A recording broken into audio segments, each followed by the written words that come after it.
कुनै पनि देशको कला संस्कृति सभ्यता बुझ्नका निमित्त त्यहाँको विश्वविद्यालयलाई भिजिट गरे पुग्छ। अर्थात् समग्र देशको ऐना भनेको विश्वविद्यालय हो।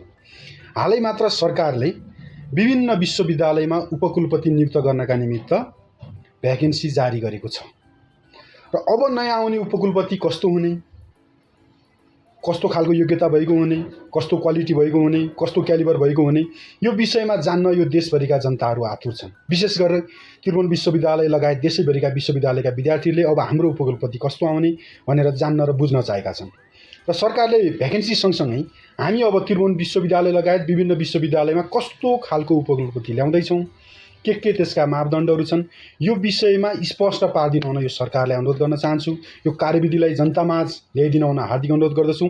आशा छ सक्षम नेतृत्व ल्याएर समग्र विश्वविद्यालय मार्फत देशको समृद्धि हुने विश्वास लिन्छु। हस्त, धन्यवाद। जय नेपाल।